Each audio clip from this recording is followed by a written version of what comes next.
Hey, how's it going? Whoa. So, this is like the fourth time I've tried to do this, but, at first I thought it was because what I was saying just wasn't gonna, like, make it past the censors or something, but I don't think that's what it was, because, my phone seems to be behaving now that I restarted it twice, and,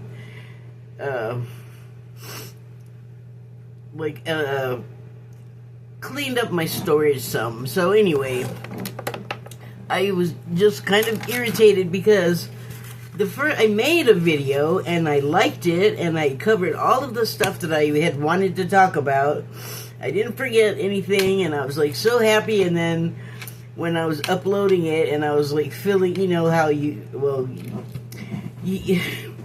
I was filling in the information that you put in before you upload it, and then I put it in, and I don't even know why I decided to listen. I don't think I did it on purpose, but I accidentally hit play, and I'm watching it. I'm talking, but no sound is coming out, and I couldn't make it work. Like in my camera, it worked there with sound, but on YouTube it wouldn't do it. So that was when I restarted the phone, and then I had to do it a second time. I don't know. Let me just shut up and go on, because I kept running out of time was the problem, and if I didn't fix it, I'm gonna get cut off again, and then I'm just not gonna be very happy at all. But anyway, I put away the cards that I had pulled and just like decided to just start completely over, and got some new cards, and am just gonna talk about some other things, probably. Maybe. Or not. Okay, maybe I will talk about the other stuff, because what else am I going to talk about? I don't have anything else prepared, really. Not that I have this prepared. But one of the things that I was talking about was, I meet a lot of people online that, or I shouldn't say a lot, that makes it sound like every day there's a bunch of people doing this. That's not the case. It seems to come in like flaps, like YouTube UFO sightings. When there's a whole cluster of them at one time, they call it a flap. That's what happens with this, and I swear, it is so similar every time it happens, and it's been happening for around a decade now, that I get these certain kind of guys reaching out to, like, not hook up, because they're overseas. They're usually like military guys, or else they're some sort of engineer, oil field or something where they're overseas. So it's like there's a pattern. There's like a guy, he's somewhere far away, and he saw my page or whatever, and liked it, whatever, and so we decided to reach out. Oh, okay, I guess that's fine. I mean, you're on social media, it happens. But then, they don't try to talk to me first. A couple of them have liked some things that I, like, reposted or whatever, but they don't, like, try to get to know me before first going to my DM, which is kind of weird, because you heard what I'm saying. They have, like, kind of been stalking you in a way. Like, they've already been watching you, forming plans and things in their minds, because what ends up happening is I'll let everyone be awesome first before I, if necessary, have to say, okay, this is not going to work, and I have to block you, or, whatever. And so, but, I mean, it doesn't happen all the time, but just sometimes somebody will say something in a way that'll make me go, okay, I'll talk to this person. you can tell by the way I just said that how excited I am to do it, which is not much because here's what happens. This person has already been checking you out. You have no idea, usually, or I should say, have had no idea that it was going on, and then there's someone that just wants to, well, I'm talking about Substack now because I'm there and I'm on YouTube and that's it, so they want to subscribe to you or follow you. And then that, in turn, gives them access to your DMs, which, it kind of pisses me off that they do that. They should just leave it up to you because, like, I don't think they should make it automatic because if that is not there, then they can't just, like, show up in your DMs and, like, kind of love bomb you and then just be all, hi, I'm single and I have, like, kids and the wife died of a disease or an accident and, you know, the kid's in boarding school or with family or, like, there's always some, like, story like that. It's, like, so stock. It's weird. And then they're just like, I'm on a peacekeeping mission or I'm on an oil platform in the North Sea. It's just weird. And then they're like, you seem like a nice person, and it just goes directly to them, like, we're gonna be good friends, and then we're gonna, like, get married and be a family and things like that. And I'm like, wait, you're who now? Like, this person just shows up in what I feel like is a private space and gets all kinds of personal and, like, has made plans, and you're in them and you have had no input or idea that it was even happening. And it just happens over and over. And they ask you to go to another platform. Like, they get into your DMs or get into my DMs, and so I'm already annoyed at that. I do have to approve it or not. And the reason why I keep approving it and talking to people is because I've said this recently. I can't just be, I don't want to talk to this person and just shining people on. It's not cool. Like, I am trying to find a better way to manage this particular situation. So, they, will, like, lay all this on you, and it's just, like, shocking, because it's a lot, and you have no idea who this person is, and it just kind of all hits you, like, oh my god, this person has been, like, stalking me. And I know, if they're actually where they say they are, somewhere overseas, that's not as scary a thing, but at the same time, it kind of is, because online stalking and revenge is also terrible. It's scary. Nobody likes it. But, you know, they'll want me to go to a whole other platform, and now I'm like, no, I don't want to, like, I don't even want to do that, because they're all invested and you just showed up. Like, you want to get to know me better than what? You don't know me at all. And I don't make friends like that. I'm not just all, hi, I need to know you as deeply personally as I possibly can right now, 2 seconds after we just walked up to each other and met. Who does that? Nobody. So I understand that the interface is different. Like, that side of the screen and this side of the screen is a whole different interface than face-to-face. But that doesn't mean that you have to just throw away all of the face-to-face rules, because they're good. Those rules are good. Here's the thing. This is what I always feel like. The people showing up in my messaging areas, the way I described, I feel like it's very much like I've walked past somebody on the street, a stranger, and just for a fraction of a second made eye contact, and then go on about my business, and then come home and find the eye contact person, this stranger that I just walked past on a sidewalk, on a public sidewalk. No conversation, no interaction, nothing to do with each other. But because we made eye contact, I get home and find the person kicking back in my damn bedroom on my bed. That's what it feels like. I want people to talk to me first, like a real friendship would be. Like, you wouldn't be getting people. Either it feels like a job interview, and they're just like asking you, like, where are you from? How old are you? Are you married or single? Do you have kids? Like, you're filling out a census form or something. What a turn on! No, not.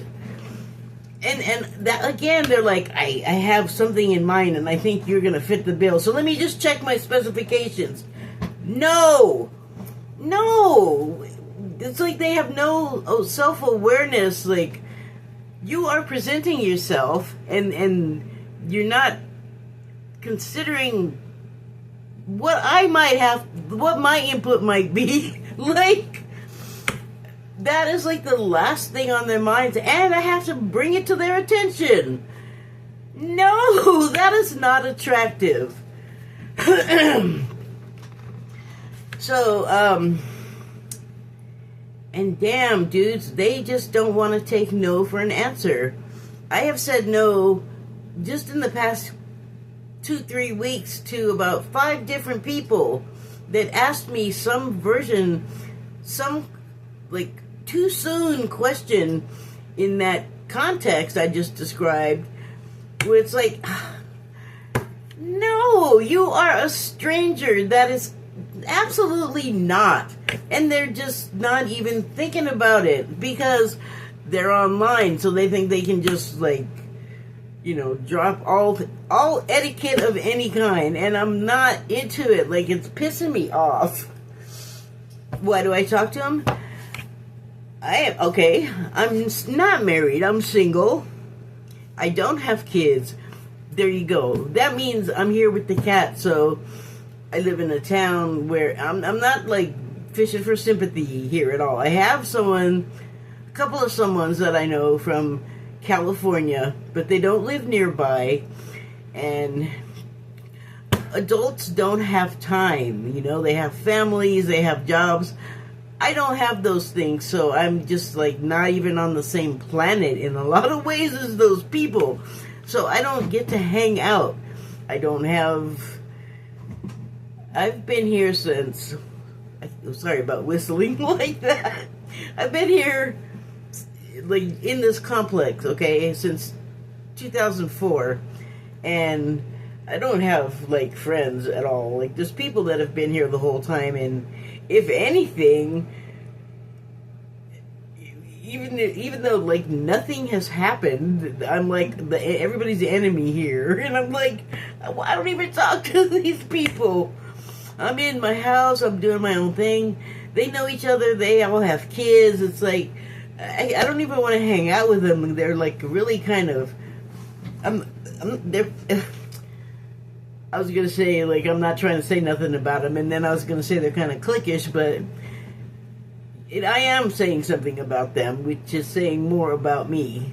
I'll get to that in a minute, but of course they're going to hang out with each other. They have kids. They're all from this area.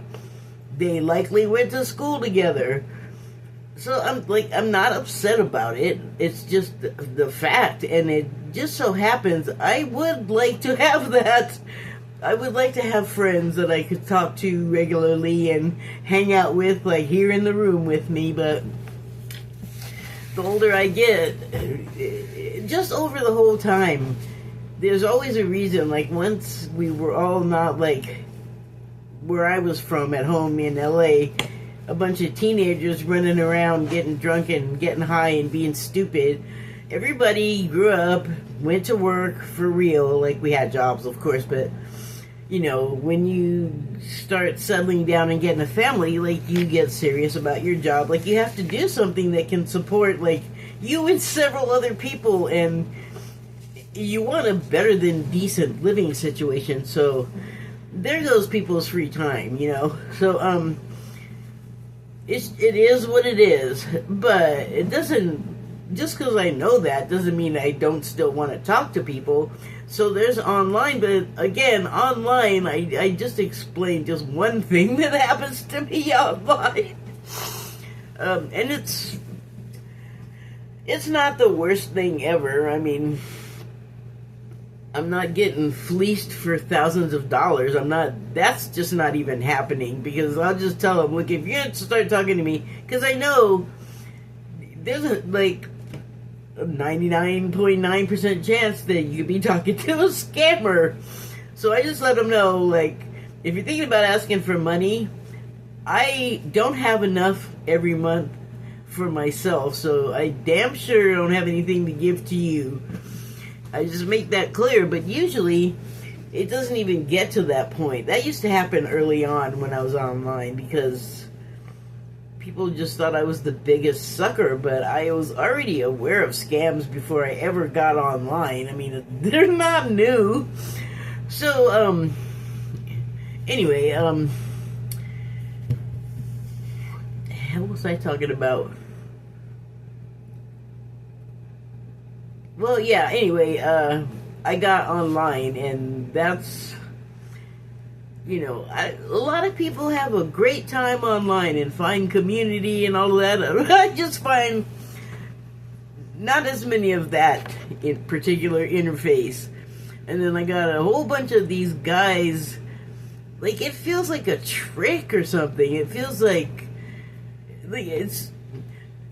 it's hard to be objective about it, because yes, there are lots of people overseas in the service, and that, of course, there could be a lot of them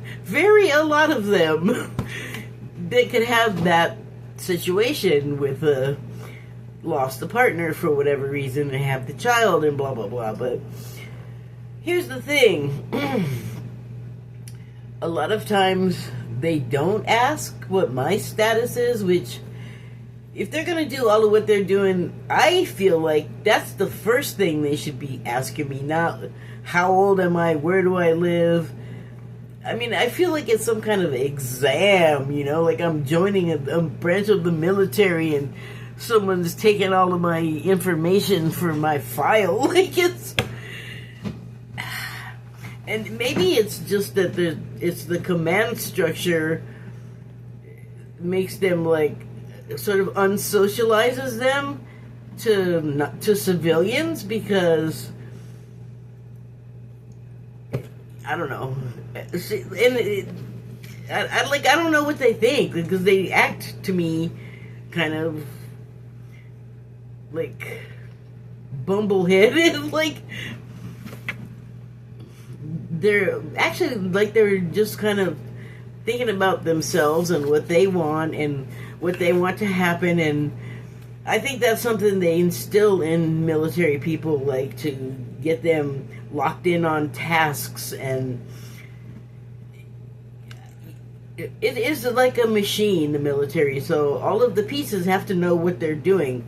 But once you're not in the military and you're dealing with people that have no obligation to any of that structure stuff, it gets a little weird, like you're not, like, on the same page. So I don't know, that's kind of what I've been dealing with lately. It's been going on, like I said, for like a decade, off and on for years, with lots of like, whatever platform I'm on, it happens there for a little while, and then it goes away, and then it comes back again, like these waves of these people. So, and the stories are so similar, is why I feel like I am, like, being tricked somehow. But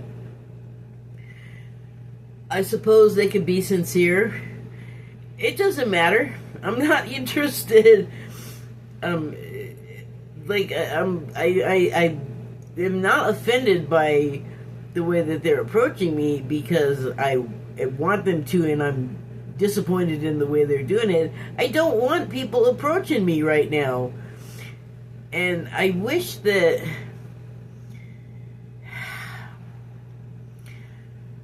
I wish that people understood that,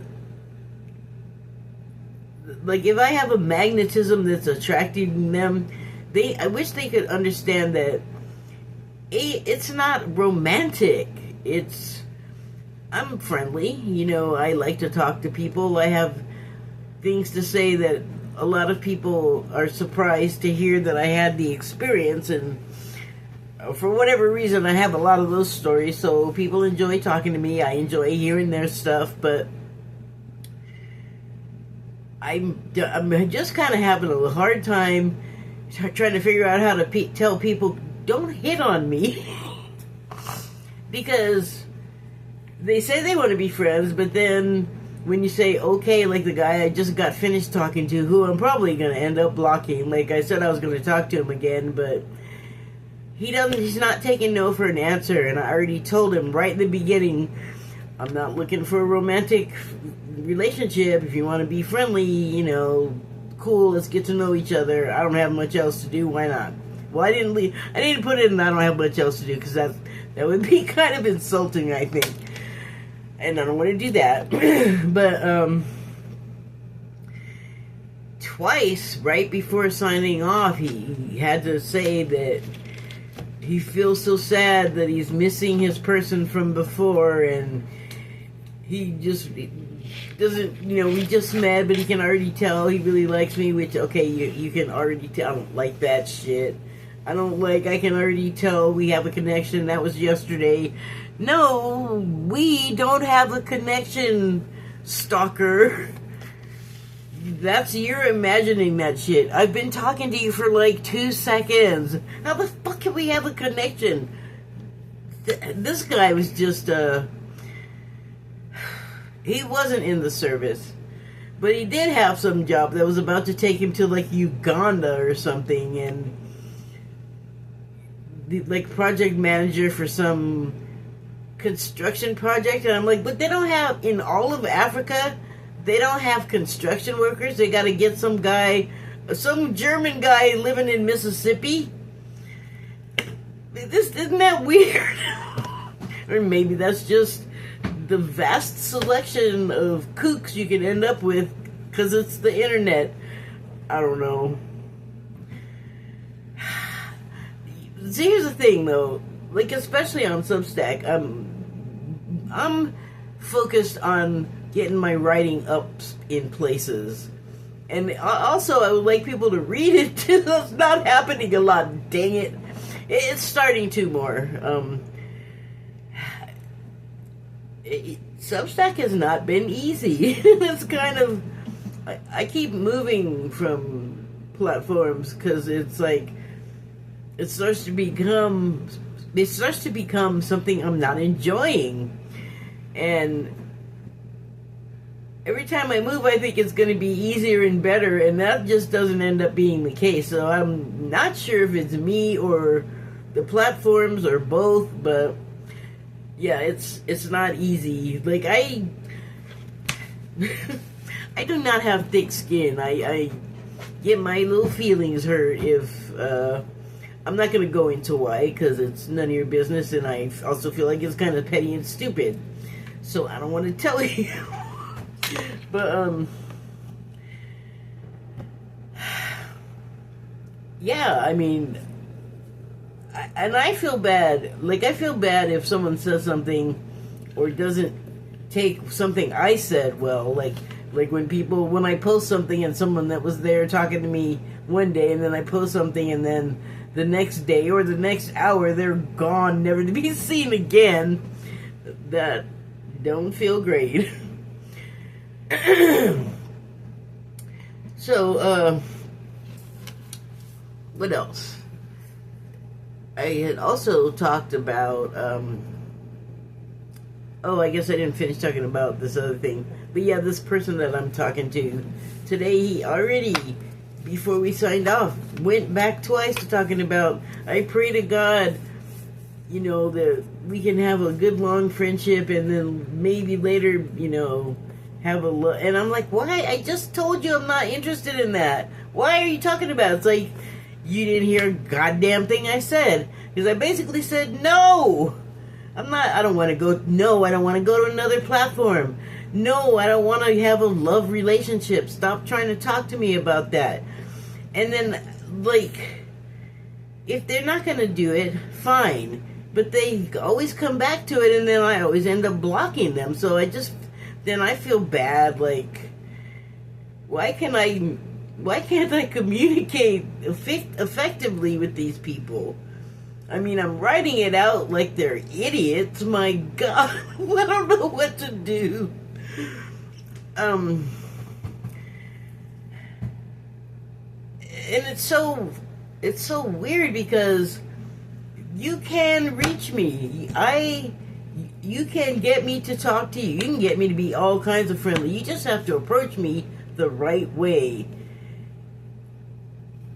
I feel like the world right now, people are just doing stuff and they're not really thinking about, if I do this, what could possibly be, what could happen? Well, like, what could be an effect of my doing that? A consequence.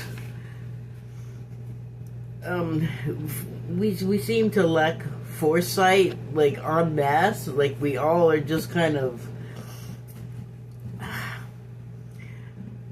If we could think of keep ourselves in the present moment, the way that we get, like, all wound into some idea in our minds or some thought, like I feel like get all way too far down the wrong paths and kind of miss important stuff that's right there in front of you that is like what's there meant there for you to find and would be beneficial to your life, because that's how Source works. Oh, that's what I wanted to talk about. So Source is what a lot of people and ETs call the creator, God, the universe. I think Source is good though, because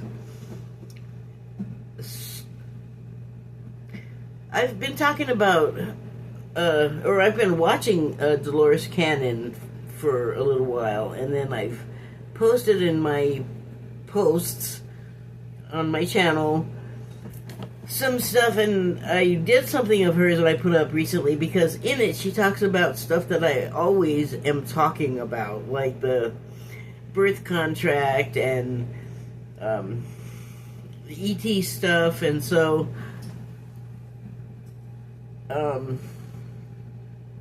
I mean, I feel vindicated, like, I don't feel like I'm the only one talking this stuff. God, come on, mind, get back on the track that we were on.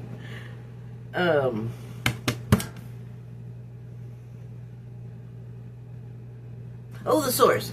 So, Dolores Cannon is known for doing hypnotic regressions, and then she'll regress back to a point so far where she ends up talking to this, I forget what she calls it, she has a name for it, but it's sort of like a collective of beings, or a collective of energies that are like souls, that are personalities, that are people. And then, like, there'll be, like, however many of them in the angelic realm, and then one of them is sort of like the voice for that whole collective group. And it could be, like, ascended masters, or ETs, or famous people that are deceased. I mean, it could be anyone. There's endless choices of people on the other side. There's endless choices of people on the other side. So, once she sort of regresses so far back that she's past the lives, she gets to this collective, and it calls itself Source. And the thing about it is that it's the creator, and everything comes from it. And I've been thinking of it in terms of it being source material, because it is source material. Like, literally, the most literal depiction of source material would be this, because it is the source of all, right? And it does have an intelligence that we Homo sapiens cannot directly access. Like, we just are not equipped for it. Literally, we don't have the technology, we don't have the hardware. So we get close to it with sort of lesser versions of itself in the angelic realm, or, you know, through people that channel from the other side to here. But yeah, I, in my own personal sort of pursuits of energetic studies, have been doing all kinds of experiments, just like trying to find ways to tune in to various other things. Like, I have been doing something with my cat. He definitely is noticing that I'm doing it when he's purring, and I think of it as harmonizing with his purring. It doesn't sound musical. For me, there isn't a sound. So it's generated from, like, in here, and I guess it's electromagnetic or whatever. But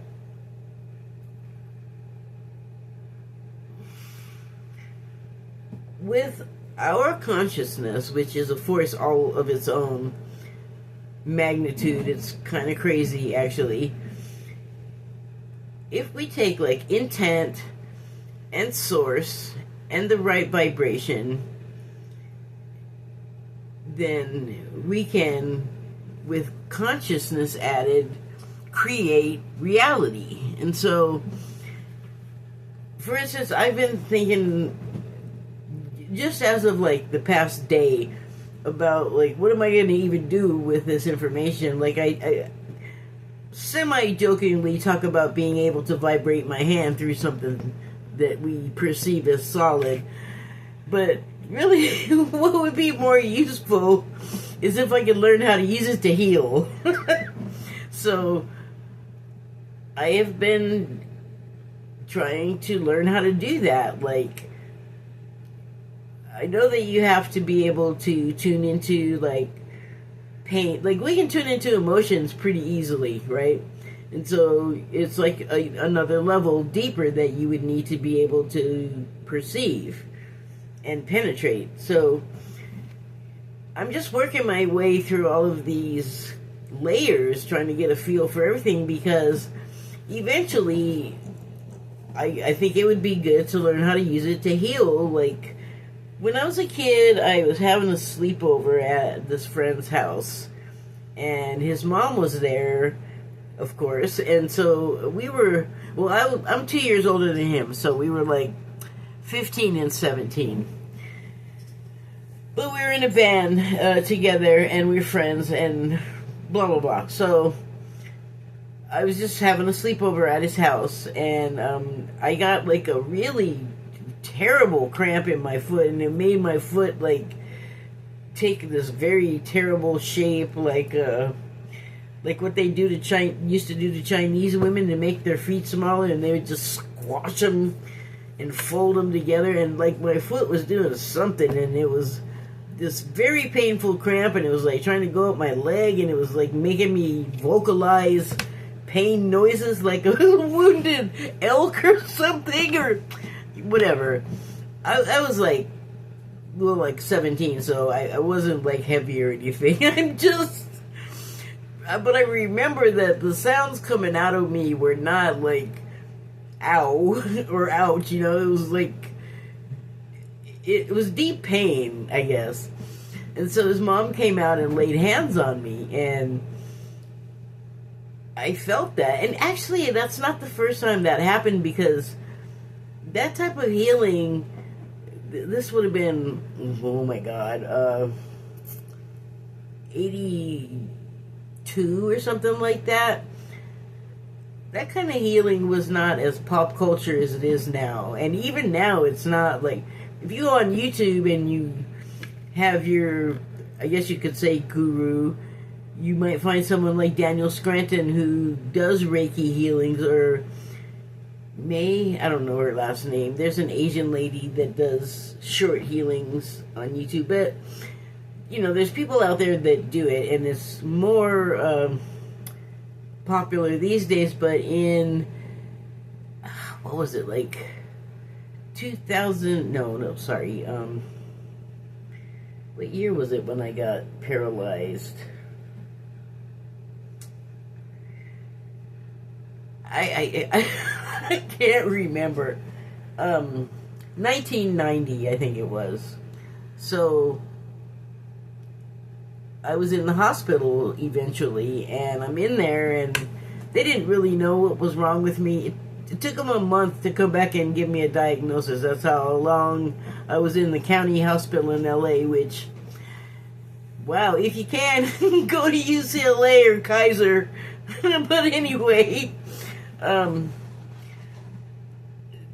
they finally figured it out after a month, and then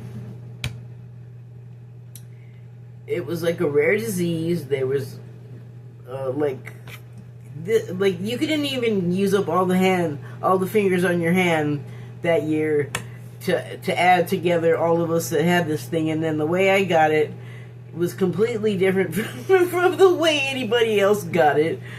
So I guess with the other way, people were like getting it and not really living long after getting it, and or not surviving it anyway. And so their diagnosis was, you're not going to be able to walk again, because I became paralyzed on my whole left side for a year. And they were like, and you're going to die. And I'm like, oh, not maybe or probably, but you're going to die. You have like 3 months. And I was like, no way.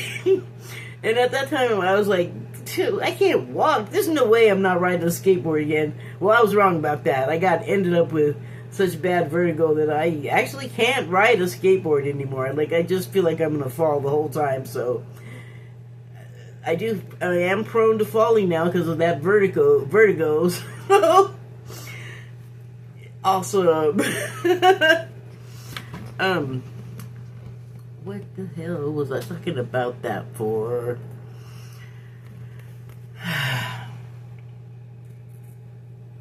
Why was I talking about that?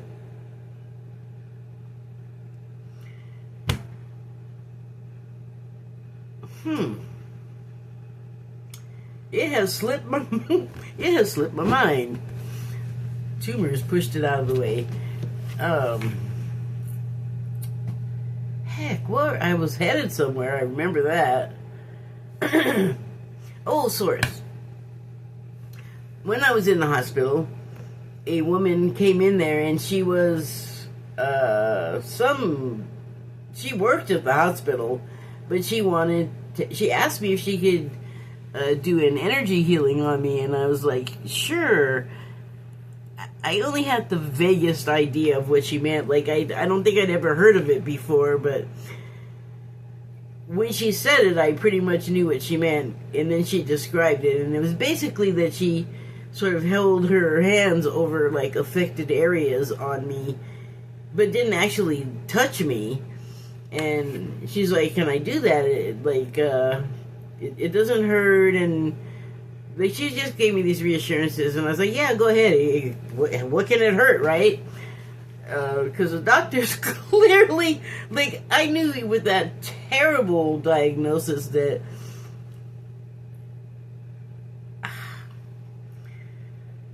they didn't know what to tell me. They didn't know what to expect.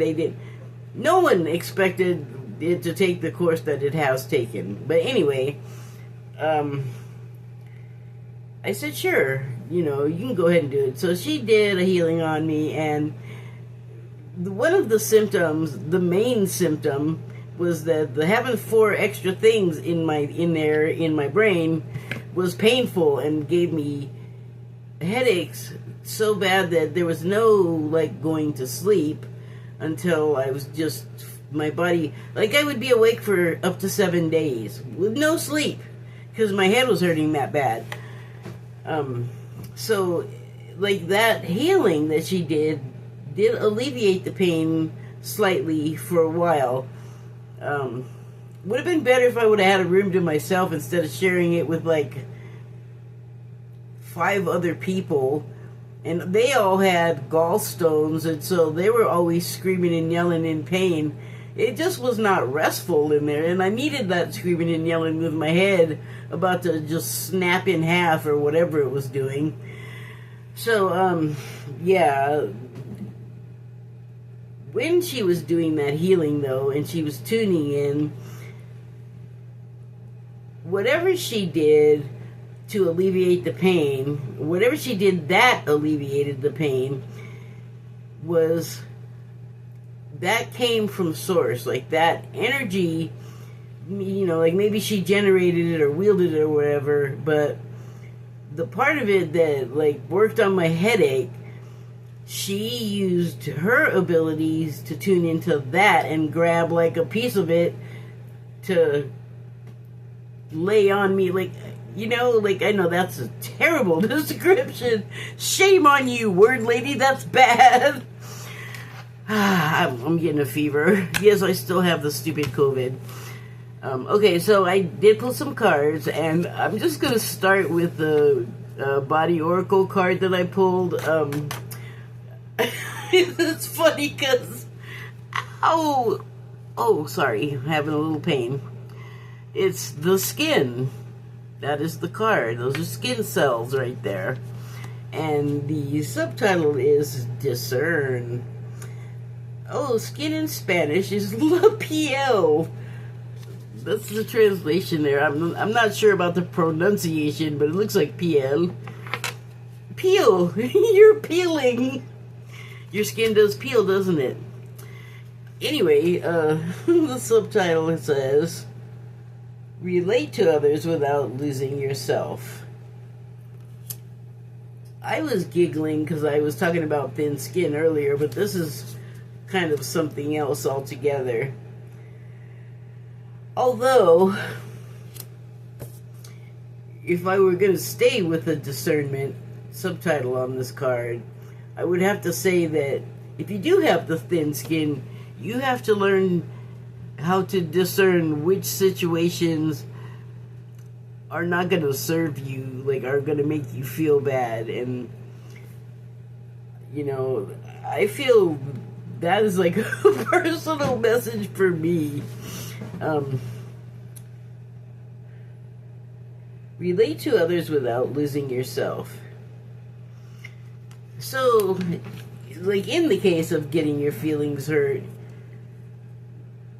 that's like you're letting that happen to you. You're letting someone else happen to you.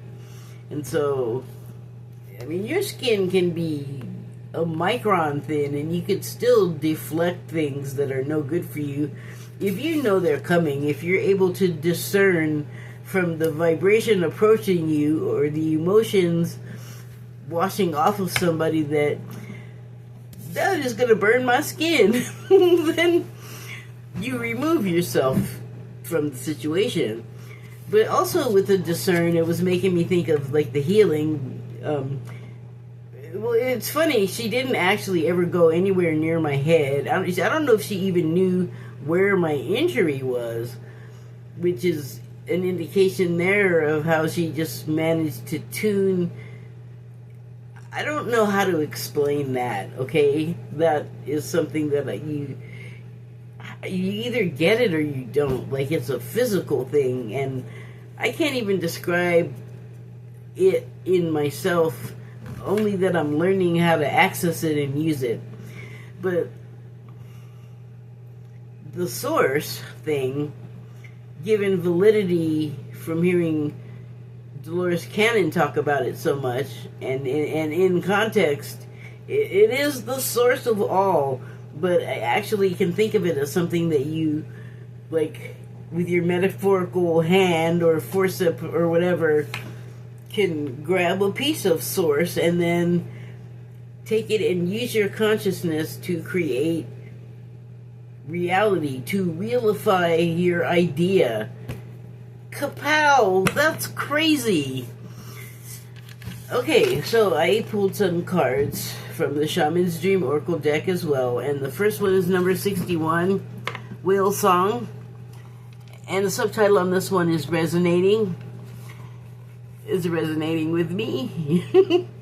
So, whales were kind of a topic this week in my live feed and also my online feed.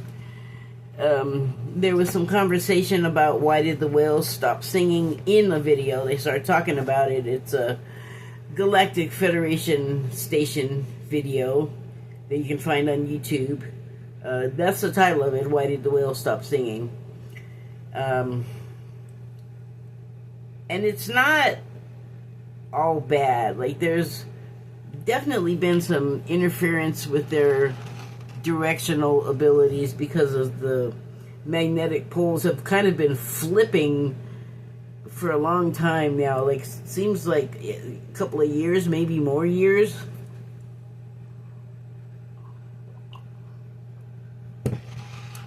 But there's an instability. Like, they can't, that's part of it, but that's not like entirely why they're not singing. That has to do more with their contribution to a build-up to something else that all of our consciousnesses on this planet, animal, vegetable, or mineral, are a part of. Like, it's a process that everything, not just this planet, our universe, our galaxy, like everything in here, in our wash tub or whatever, is going through this shift. And so, I think they're cetaceans, whales, and dolphins. Their species, they have a contribution here on the planet as far as, I mean, they even affect us, we who don't live in the water, you know, like all the time. I don't just mean beach people, I mean, we're not fish. But, I've talked about this in I was just kind of like,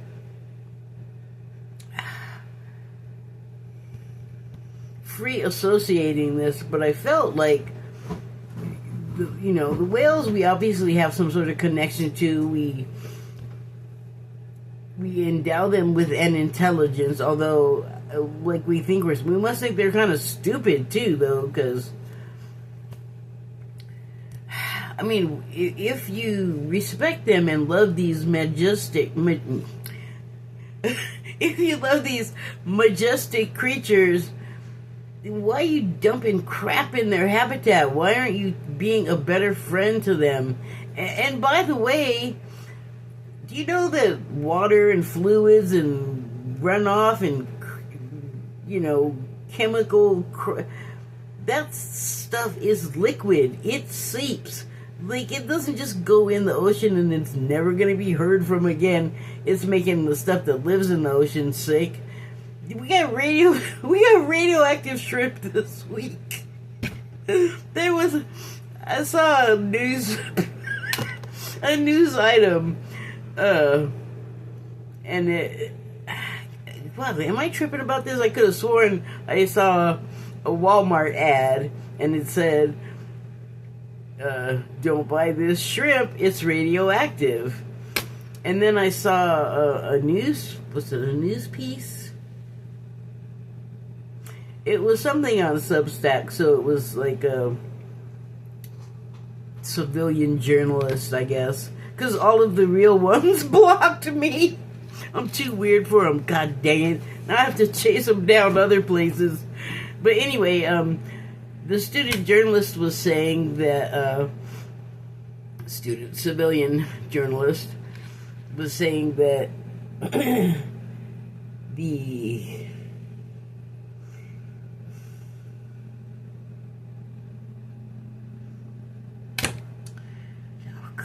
lost track of it again.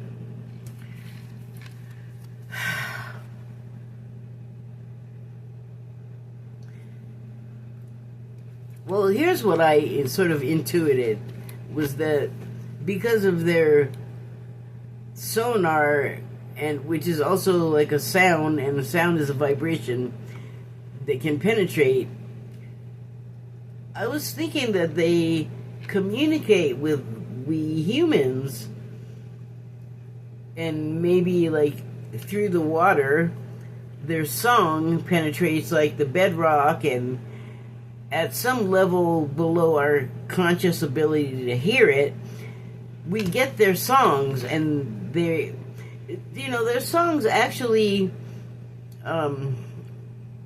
obviously they're meant for like communication with each other and their babies and stuff, other cetaceans, like dolphin is in the whale family. I just learned that recently. I wasn't aware of that, but an interesting thing I learned from a Galactic Federation of Light video was that I already had learned that the whales and a lot of like octopus or squids are not from here. They were deposited here to like seed the planet and aid in its life building capabilities. And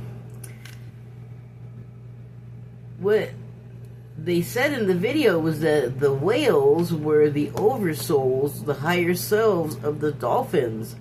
And that just kind of blew my mind, because they're just right in there with each other, and they can sing and squeak and make all kinds of squeals at each other.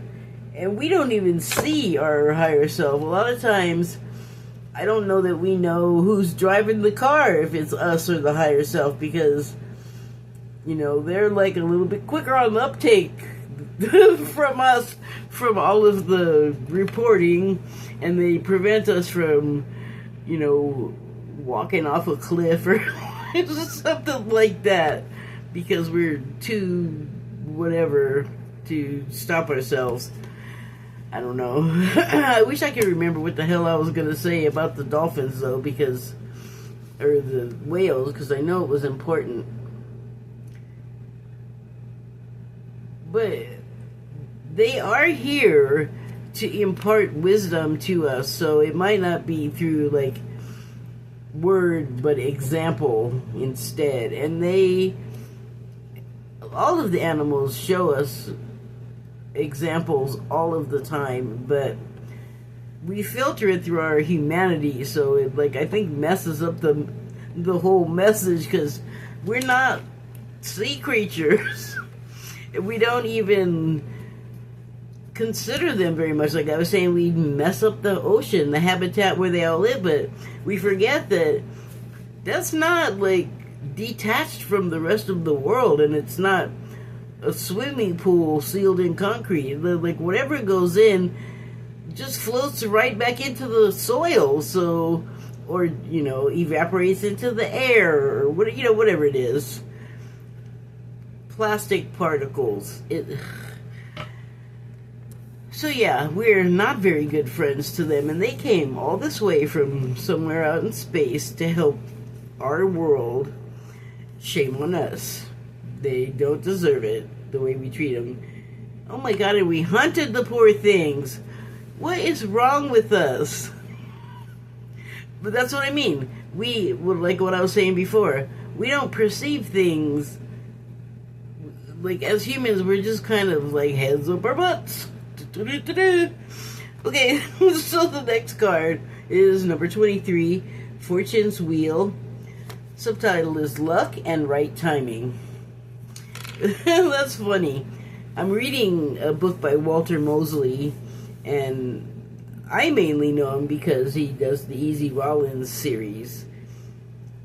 And I'm reading one that is new to me, and when I first started reading Easy, it was in the 50s, so now it's in the 70s, I think 1970. They got somebody, a character in the story staying at a hippie house up the street from the Whiskey A Go Go, which is a place I spent many a night as a patron, but I also played there a bunch of times as a musician before I got sick.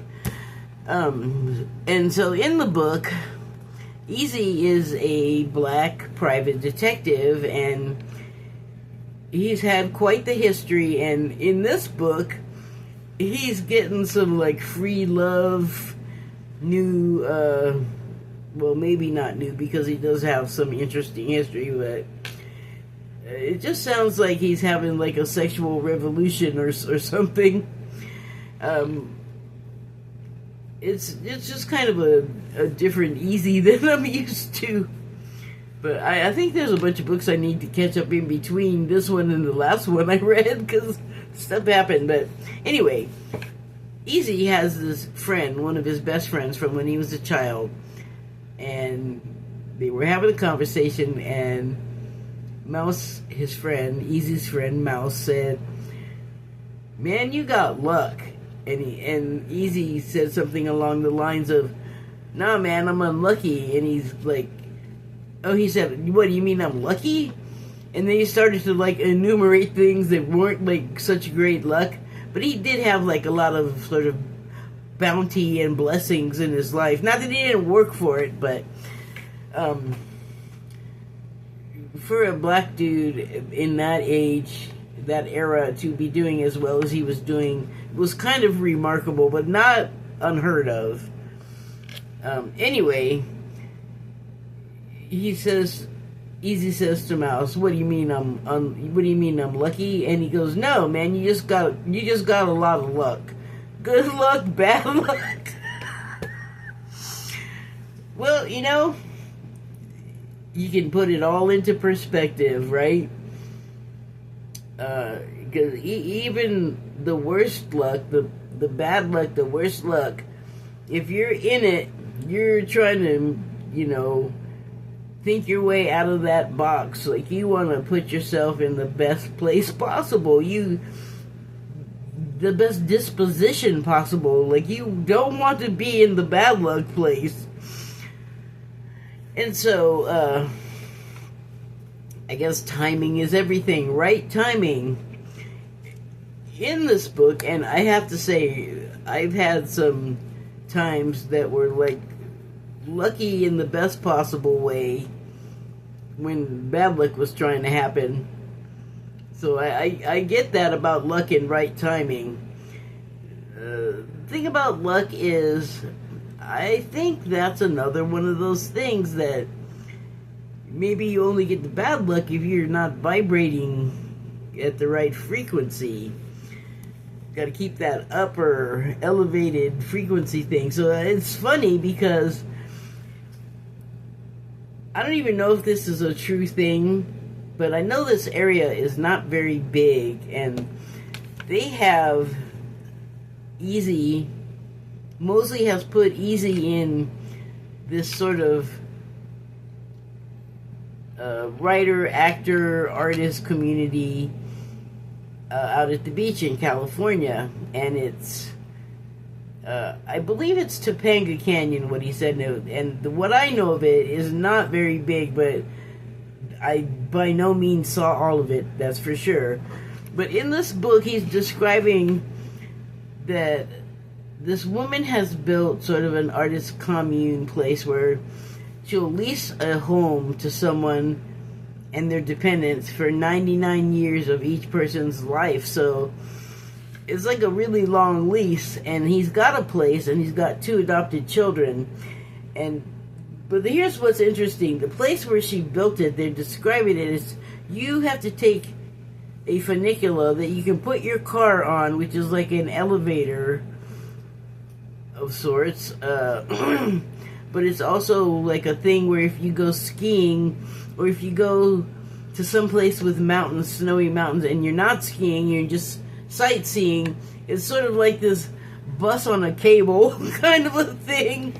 But the funicular they're talking about in this book, the woman that owns the property and put the thing there, I guess, built her artist community on top of what sounds like a rock formation, a very tall pillars type thing that the funicular's attached to. So I'm not sure. I mean, I read it a couple of times. I think I understand it that in this canyony part, in a clearing, this rock thing is sticking up, and they stuck a track on it so you can load your car and people into this thing, and some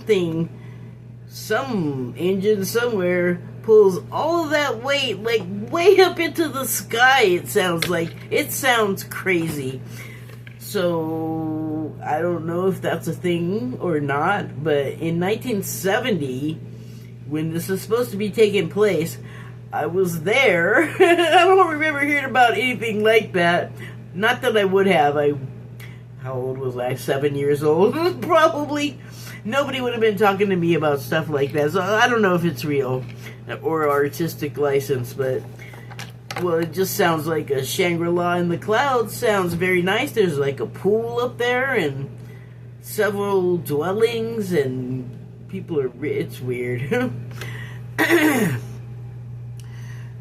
But Easy does have that right luck and that timing and luck and right timing, because he does survive over like the volumes of the books about him. He survives a lot of close shaves, and you know, a lot of what keeps him alive when he's having all this luck, good, bad, and ugly, is like where his heart's at. And he's very like justice oriented. Well, he is a detective, so but not like a police detective, and because like he's a black guy that came up at that time, yeah, he's gonna be like, he's gonna have had some experiences and some perspectives of his own. So you learn about his background when you read the book, and he's like a good guy. He's not like overly dependent on any type of substance. He's honest, although he does take like liberty with the truth on occasion because of his work. He's a private detective, and again, he always ends up in some kind of trouble. But he's got that luck and right timing, like in good. He's got the charm for it because he's just still around and prospering. So yeah, sorry, I'm just going on and on. Fortune's Wheel is the card, and I feel like it's exactly what I was saying, although there's not really a visible prize on this wheel unless you're looking for, looks like a piece of straw, like unless, if that's valuable for you, you might win some. I assume it's a metaphor. Okay, so the next card is number 48, Sky Dancers, Surrender. Surrender.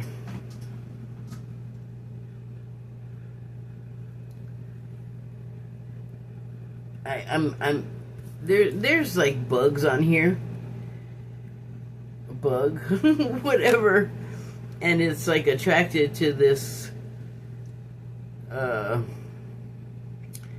don't know, the perspective's kind of weird on this. I'm assuming that that's a planet that this bug is sort of standing or floating in front of, attracted by the light. But like I said, the perspective is weird because it almost makes you think it's like an arty lamp shaped like an orange with an orange bulb, and that's why the bug can be so big. Like I said, the perspective is crazy. Like, I can't make sense of why the bug is so big right here, and yet this is also big. Like, that's not right. That's why like light fixture makes more sense, but it doesn't look. It looks like it's floating in some kind of like crummy space. There's some kind of debris floating around blurrily, although some of them look like butterflies or it's probably more of these bugs, whichever, whatever kind of bug they are. The super long torso bug, thorax, surrender. Sorry, I'm just so surrender.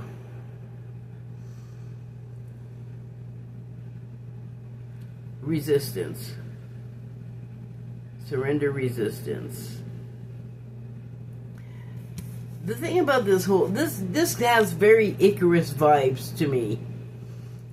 And I just learned why bugs sort of are attracted to lights in the evening and like spin around them, and it's actually terrible. Like, we should turn them off because they're having like a physiological reaction to the light, but it's like all wrong because it's artificial, so it's not doing what it normally would do, and it's making them get confused and get stuck in a sort of a track.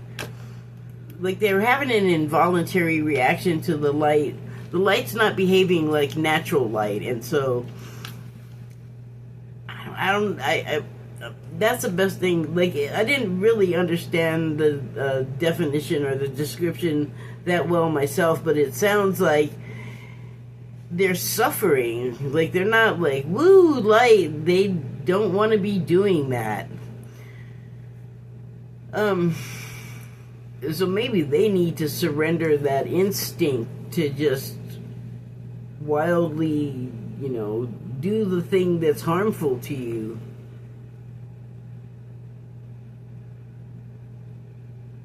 So maybe you surrender that biological imperative because it is hurting you. Like, stop doing that. If it burns you, stop touching it.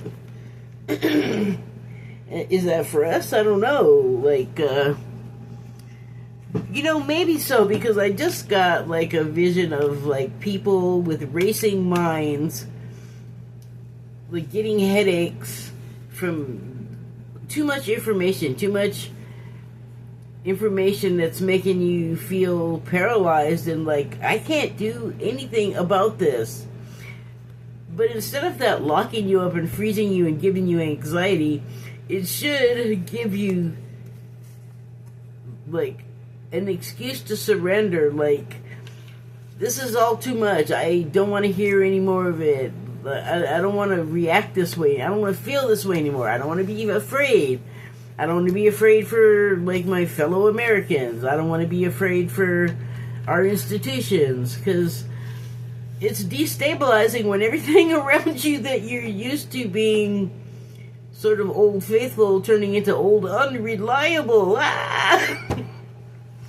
But the thing is that feeling of chaotic destruction, it's the tail end of the ending of the Piscean age that we just came through. Like 26,000 years of greed, control, violence, conquest, like all of the sort of lower end of energies that is not a great place to be. And we've been there for a long time. Like, I know for at least 10 years I've been going, are we done yet?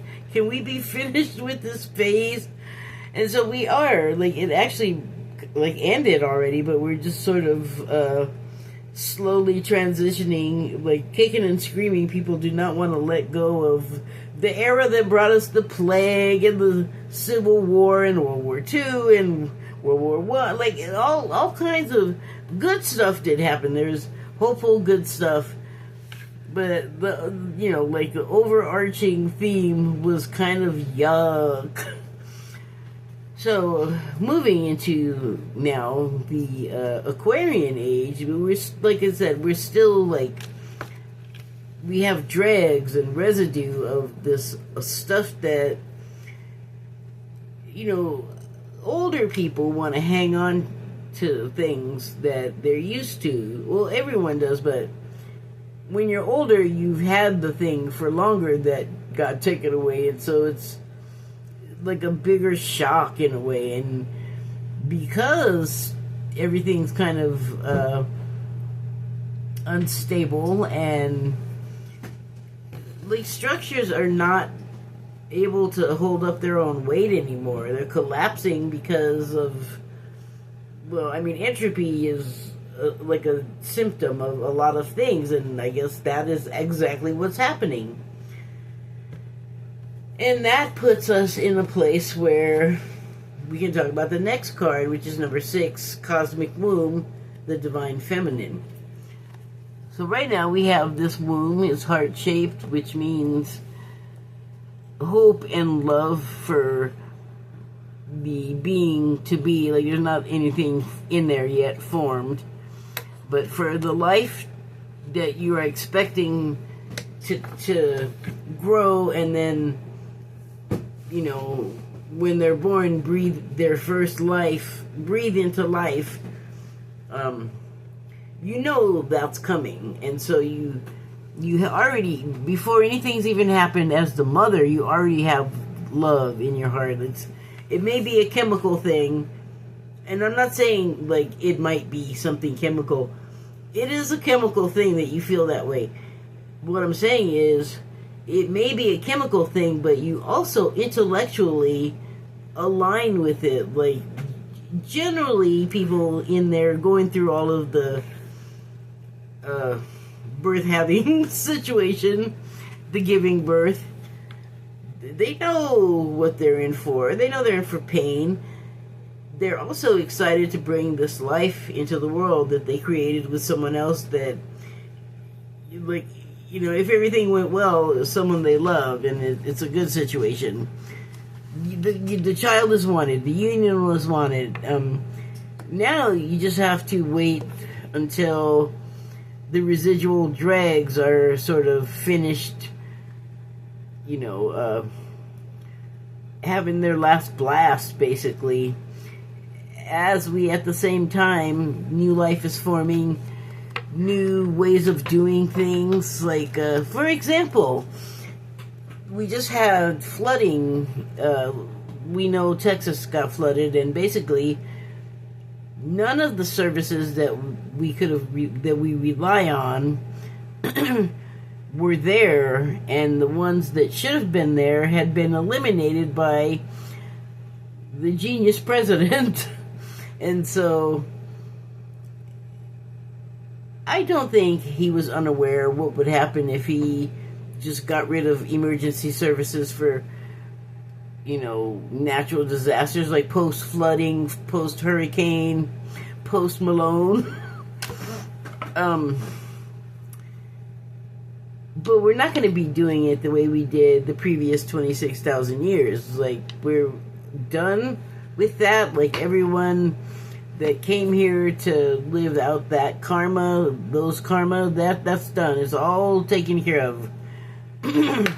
We're making our way to this new era, to this new elevated dimension. Not everybody's going to the same place, but not everybody's going to even know that anything changed, really. Everybody's still going to be here in the same place where we are now, but what's different will be the way our worlds look to us because of our consciousness level. So that's going to be what separates us. If there's going to be a separation between us at all, and it's not separation, I don't know if it's even the right word.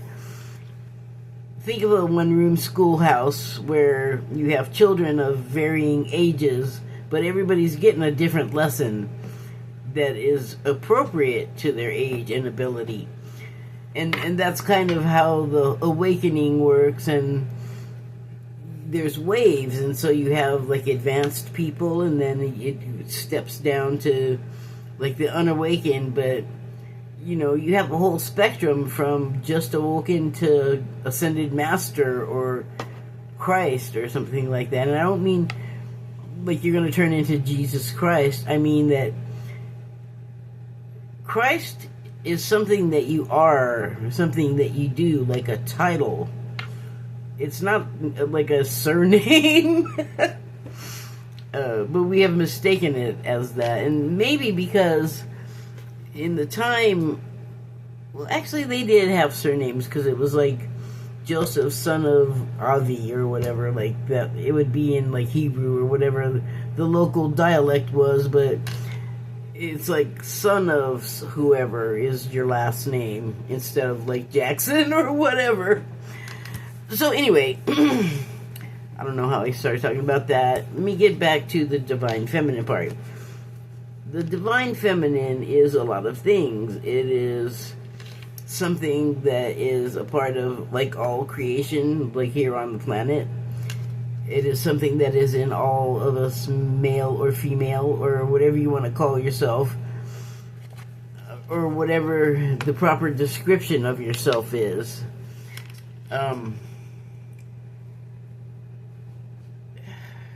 We all have that side to us, like even men, and it doesn't mean that you are like fluffy or gay or anything like that. It's just that to some degree you have a bit of what a female understanding is in relation to the world. Like a side of you that is nurturing, like if you're one of these guys with a wife that's gone and you have a family, children that you have to care for, like you have to come up with something from your depths more than like your whole masculine self. Like you have little kids or babies, like you have to bring something softer and gentler to the table. And that's the kind of thing that I mean by like a male having divine feminine aspects.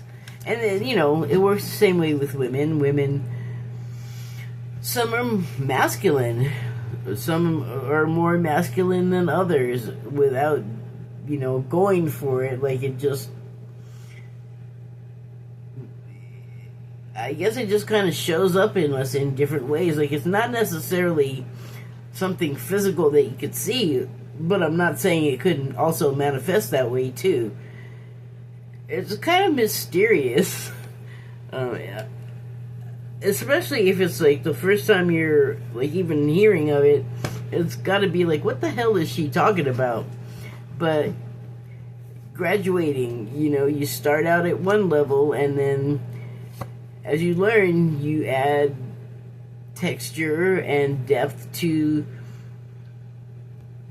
You could study the same thing for 10 years, and in that 10-year period, you could read the same sentence 700 times, and on the 701st time, all of a sudden it has a bunch of new meaning that didn't click the first 700 times. So, in that way, or faster, you don't want it to take forever, whatever you're doing, whatever you're trying to pick up on, because, you know, things are proceeding without you. Like, catch up, little tomato, keep up. But the reason why the divine feminine is important in this sort of unformed era is because the female gives life, and so yeah, that's the sensibility you're working with as the new age is forming. And so rather than climbing on each other and betrayal and theft and all kinds of things like that the world has been built on in the past, we're taking a new perspective. It's not actually new. Like, there have been maternal societies, matriarchies in the past, and I don't mean like the Royal English or European matriarchies, but I'm thinking more of like indigenous tribe type matriarchies. Whole different set of sensibilities. And it's kind of like that's where we get to start off from. And so with love that you put into your infant to be, that's how you form the new life or the new earth or the new world in this time, in our present. So the final card is number 16, Empty Well, Time to Replenish. Well, that kind of is in keeping with what I was saying, because the thing about the Piscean era was that it was very destructive and violent, and the kind of world where if one family conquered and took over the land and possessions of another family that had been in charge, then you like destroyed everybody and everything from the previous people in charge, because you didn't want people like regressing, you know, like backsliding. You wanted to be the new rulers, and they say the winners get the spoils. What they do is they spoil what came before and, you know, reface it with their own coat of arms and family and style of architecture, like whatever it is, you know, they just like eliminate whatever was before and make it so that like this is the thing, that the only thing that there is, the only thing that there ever was. As irrational that is what is happening in the United States right now. Right in front of our eyes, all kinds of stuff is happening that shouldn't be, and we can see it. Like, I feel like the people that are perpetrating this shit, that are doing this stuff, think that nobody is wise to what they're doing, and it's like, wrong. Everybody can see you doing these things you're doing. We get it. Things are not gonna stay this way. This is a gestation period. Eventually, we're gonna figure out exactly what we need to fill that well, whether it be water, which we all need it, it's very important, but it could be symbolically other things that we need just as well. Structures, for instance, like, this is a metaphor, okay, that I'm talking about. So, yeah, time to replenish. Like, now's the time. The time is now. Okay, I think that's it for now. Thank you and good night.